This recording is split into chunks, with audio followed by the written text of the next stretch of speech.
Ask the Expert, brought to you by Auger Hollingsworth. Well, it is time now to Ask the Expert. Today, Brenda Hollingsworth is here from Auger Hollingsworth. She is taking your questions on making sure that your property is safe for Halloween as well as for those winter months. You can email us your questions, yourmorningottawa@ctv.ca. You can also phone in with your questions, 613-789-6559, extensions 2803. So we have scenario one with Brenda this morning.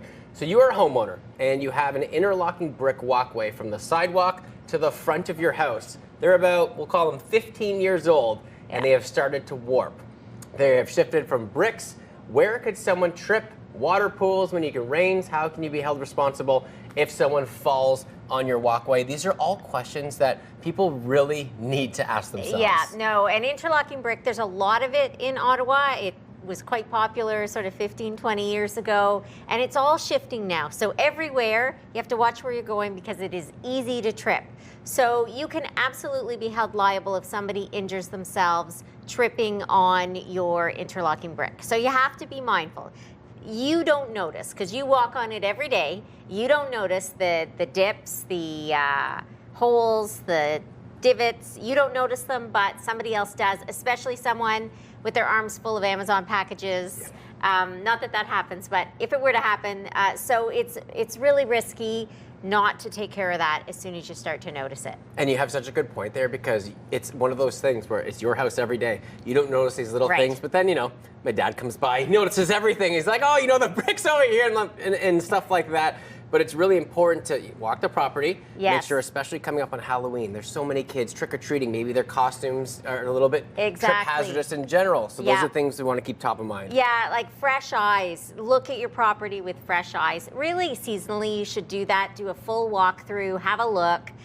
You're looking for trip hazards, number one. You're looking for places that water can pool. So as soon as you have a dip, whether it's on asphalt or whatever, where water can pool, that's where you're going to have a frozen spot. In a freeze-thaw, you're going to shovel, you're going to salt, but that dip isn't going to melt at the same rate as everything else. That's where people fall. It's always those little puddle holders, and we all have them.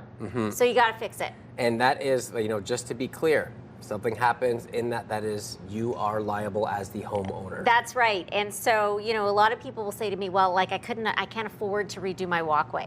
And sure, it's a big expense, and if you haven't budgeted for it, it's hard. So you have to find a way to make it safe. So that puddle hole that you can't fix, maybe you have to put a planter there, right? Like you don't necessarily have to pull the whole thing up, but you have to make sure that it's safe for people using it or block it off. Right, and you know what? If you don't have the funds or you can't come up with an idea to do that, be very cautious of the people that are going to be walking around that area. Maybe guide them through, do whatever you can, because you just want to make sure you're covering all bases. Right, but even strangers, right? Like even if it's people you haven't invited, even trespassers, they all have a right to be safe. And so the best thing to do is if it's bad enough that it's risky, close it. You can, you know, put cute little things up to keep people out and maybe direct them. Please use the side door. You see that from time to time.